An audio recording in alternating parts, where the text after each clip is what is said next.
Next gen astro நேயர்களுக்கு வணக்கம். நான் டாக்டர் தீபா லலன். இன்னைக்கு நம்ம என்ன டாபிக் பற்றி டிஸ்கஸ் பண்ண போகிறோம் அப்படின்னு கேட்டிங்கன்னா, செப்டம்பர் மாத ராசி பலன்கள் தாங்க பார்க்க போகிறோம். செப்டம்பர் மாத ராசி பலன்களை நம்ம வரிசையாக பார்க்கலாம். அதுக்கு முன்னாடி இந்த பலன் நாங்கள் சொல்கிறது எல்லாமே பார்த்திங்கன்னா பொதுவான பலன்கள் தாங்க. இந்த பொதுவான பலன் பார்த்துட்டு இருக்கோம் அன்பர்களுக்கு பார்த்திங்கன்னா எங்களோட இண்டிவிஜுவல் ஹாரோஸ்கோப்பை பற்றி டீட்டெயில்டு ப்ரெடிக்ஷன் வேணும் அப்படின்னு விருப்பப்பட்டீங்களான்னா, நாங்கள் பேசிகிட்டு இருக்கும்போது எங்களோட ஃபோன் நம்பர் கொடுத்துருப்பாங்க. அது வாட்ஸ்அப் நம்பருங்க. பெரும்பாலும் நாட் ரீச்சபிள் தான் உங்களுக்கு காமிக்கும். நீங்கள் கால் பண்ணிங்களான்னா, ஸோ நீங்கள் என்ன பண்ணலாம் அப்படின்னு கேட்டிங்கன்னா, ஹாய்னு ஒரு மெசேஜ் பண்ணால் ஸ்டாஃப்ஸ் உடனே ரெஸ்பாண்ட் பண்ணுவாங்க. வேணும்னா அப்பாயின்மெண்ட் ஃபிக்ஸ் பண்ணி என்கிட்ட உங்களோட ஹாரோஸ்கோப்னோட டீட்டெயில்டு ப்ரெடிக்ஷன் தெரிஞ்சுக்கலாம். ஓகே, இப்போ நம்ம இந்த ராசி பலன் ஒவ்வொரு ராசிக்கும் என்னென்ன மாதிரி செப்டம்பர் மாதம் பலன்கள் இருக்க போகுது அப்படின்றத பார்க்கலாம். வரிசையா பாருங்க, நம்ம இந்த செப்டம்பர் மாத ராசி பலன்கள் தாங்க பார்த்துட்டு இருக்கோம். அந்த வரிசையில இப்ப என்ன ராசியை பத்தி நம்ம டிஸ்கஸ் பண்ண போறோம் அப்படின்னு கேட்டீங்கன்னா, துலா ராசி அன்பர்கள் உங்களை பத்தி தாங்க பேச போறோம். துலா ராசி அன்பர்கள் உங்களை பத்தி சொல்லணும் அப்படின்னு பர்ஃபெக்ஷனிஸ்ட், எல்லாமே பர்ஃபெக்டா செய்யக்கூடியவங்க. அதாவது ஒரு வேலையானா இருக்கட்டும், ஒரு டாஸ்கானா எடுத்துக்கிட்டோம், எதை கொடுத்தாலும் மற்றவங்க செய்யறதை விட 100% பர்ஃபெக்ஷனாக செய்வீங்க. பேசிக்காக பார்த்தீங்கன்னா பேச்சு திறமை ஜாஸ்தி இருக்கும். நிறைய நீதி அரசர்கள் துளாராசி அன்பர்களாக இருப்பாங்க. ஸோ அப்படிப்பட்ட துளாராசி அன்பர்கள் உங்களுக்கு செப்டம்பர் மாதம் எப்படி இருக்குன்னு பார்க்கறதுக்கு முன்னாடி பிளானட்டரி பொசிஷன் சொல்லிடுறேங்க. அதே மாதிரி கிரகங்களோட பயிற்சியும் சொல்லிடுறேன். அப்போ தான் பார்த்தீங்கன்னா பரவாயில்ல, இந்த டாக்டர் ஓரளவுக்கு அனலைஸ் பண்ணி தான் சொல்லியிருக்காங்க அப்படின்னு தோணும். இல்லைனா இவங்க எல்லாரும் வராங்க சும்மா ஏதோ சொல்லிடுறாங்க அப்படின்னு சொல்லுவீங்க. ஸோ வாங்க நம்ம பிளானட்டரி பொசிஷன் போயிடலாம். ஃபர்ஸ்ட் துலாம் உங்களை பொறுத்த வரைக்கும் பார்த்தீங்கன்னா லக்னத்திலேயே சுக்கிர பகவான் இருக்காரு. அவர் நீச்சம் பெற்று அமர்ந்திருக்காரு. சரிங்களா? நெக்ஸ்ட் பாருங்க, துளாராசி அன்பர்கள் உங்களுக்கு பாருங்க பிளானட்டரி பொசிஷன் சொல்லணும் அப்படின்னா 5ஆம் பாவத்துல சனி பகவான் வக்ரகதி அடைஞ்சிருக்காரு. அதுக்கப்புறம் 6ஆம் பாவத்துல ராகு பகவான், 8ஆம் பாவத்துல குரு பகவான் இருக்காரு. அதாவது துஷ்தானத்துல அஷ்டமத்துல குரு இருக்காரு. அதுக்கப்புறம் 9ஆம் பாவத்துல செவ்வாய் இருக்காரு. பாக்கி ஸ்தானத்துல செவ்வாய், 10ஆம் பாவம் குரு பகவான், 10ஆம் பாவம் புதன் பகவான், 11ஆம் பாவத்துல சூரியன் பகவான் இருக்காரு. 12ல சுக்கிரன் கேதுவோட இணைஞ்சிருக்காரு. அதாவது சுக்கிரன் நீச்சம் பெற்றிருக்காரு, கேது பாப்பரோட இணைஞ்சிருக்காரு. இதுதான் பாத்தீங்கன்னா பிளானட்டரி பொசிஷன். பிளானட்டரி டிரான்சிட் கிரகங்களோட பயிற்சி என்ன அப்படின்னு கேட்டீங்கன்னா, செப்டம்பர் மாதம் 4ஆம் தேதி பாருங்க 10ஆம் பாவத்துல இருக்க குரு 10ஆம் பாவத்துல இருக்க புதன் சூரியனோட 11ஆம் பாவத்துல இணைவார். ஓகேங்களா?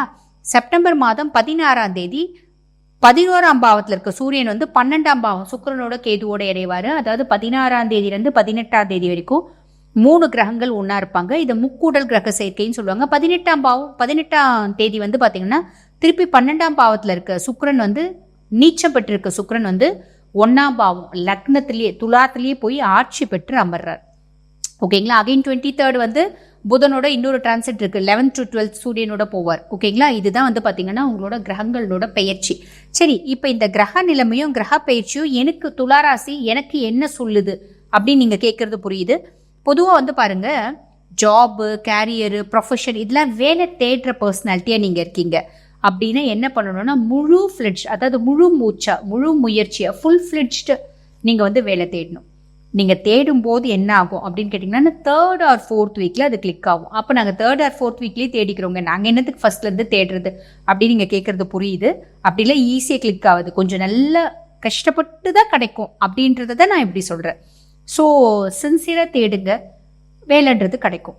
அதே மாதிரி பெரும்பாலான நண்பர்களுக்கு 100 பேர் நாங்கள் இப்போ சொல்கிறோம் அப்படின்னா 100 பேருக்கும் கிடைச்சிடாது. ஏறக்கூடிய ஒரு 50% மெம்பர்ஸ்க்கு நீங்கள் சின்சியராக தேடினீங்களான்னா கிடைச்சிடும். அதையும் நான் இங்கே பதிவிடுறேன். நெக்ஸ்ட் பாருங்க, இந்த ஆஃப்டர் 18th இப்போ பிஸ்னஸில் இருக்கவங்க ஆல்ரெடி பிஸ்னஸ் ஓரளவுக்கு ஒரு மாதிரி போயிட்டு இருக்குதுங்க, கொஞ்சம் அப்படியே டல்லாக போகுது. இந்த டல்னஸ் தொடருமா? இல்லை, 18th அப்புறம் கொஞ்சம் இம்ப்ரூவ்மெண்ட் இருக்கும். ஏன்னா 18th அப்புறம் சுக்கிரன் ஆட்சி பெற்று உட்கார. பொதுவாக சுக்கிரன் நீச்சம் நிறைய ராசிகளை பாதிக்கும். அந்த மாதிரி உங்களுதையும் பாதிக்கும். 18th அப்புறம் ஆட்சி பெற்று அமர்றாரு. ஸோ பிரச்சனை இல்லை. ஓகேங்களா?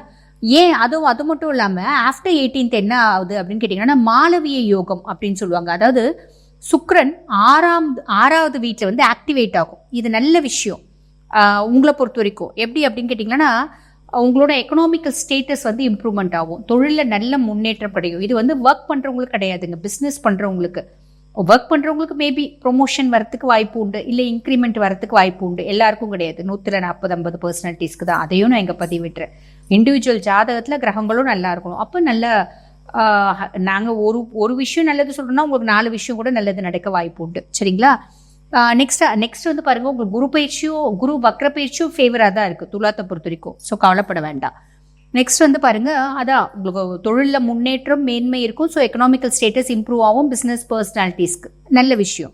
நெக்ஸ்ட் வந்து பாருங்கள், மேரேஜ், ஃபேமிலி, ரிலேஷன்ஷிப் இது எல்லாத்தையும் பற்றி சொல்லணும்னா முதல்ல அந்த 18 தேதி வரைக்கும் பிரச்சனை தாங்க. 18 தேதி வரைக்கும் சின்ன சின்ன பஞ்சாயத்துகள், சின்ன சின்ன பிரச்சனைகள், சின்ன சின்ன கருத்து வேறுபாடுகள், கருத்து முரண்பாடுகள், கருத்து வந்து ஒத்து வராமல் போகிறது, கான்ட்ரவர்சியான பேச்சு உங்களுக்கும் உங்கள் ஸ்பவுஸ்க்கோ, உங்களுக்கும் உங்கள் பார்ட்னர்ஸ்க்கோ, உங்களுக்கும் உங்கள் ஒய்ஃப்க்கோ, உங்களுக்கும் உங்களை பிஸ்னஸ் பார்ட்னர்ஸ்க்கோ இதெல்லாம் ஒரு கான்ட்ரவர்ஷன்ஸ் வந்து வரதாங்க செய்யுது.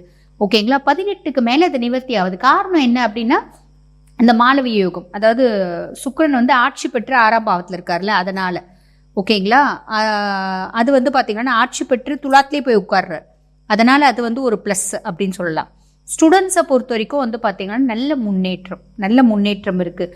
பொதுவாகவே நீங்கள் பொதுவாகவே படிக்கிற பிள்ளைங்க படிப்பு மட்டும்தான் பார்க்கணும். நீங்கள் எந்த அளவுக்கு படிக்கிறீங்களோ அந்த அளவுக்கு வந்து ஃபேவராக இருக்குது. இல்லை வந்து இந்த கிரகம் தடுக்குது, நான் 100 மார்க்குக்கு படித்தேன், எனக்கு இந்த கிரகம் ஃபேவராக இல்லை, அதனால 10 மார்க் தான் வந்துச்சு அப்படின்ற மாதிரி இல்லை.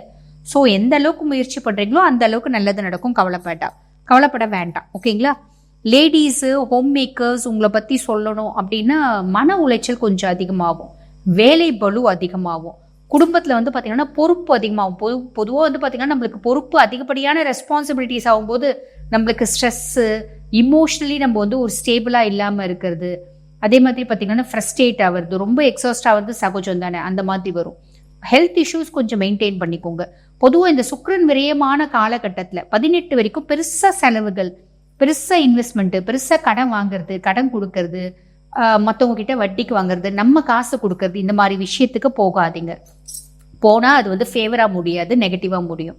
ஆக மொத்தம் நாங்கள் சொன்ன சின்ன சின்ன நெகட்டிவை நீங்கள் கொஞ்சம் காஷியஸாக டீல் பண்ணால் செப்டம்பர் மாதத்தை பொறுத்த வரைக்கும் ஓகே, ஆவரேஜாக இருக்குது. வாழ்த்து.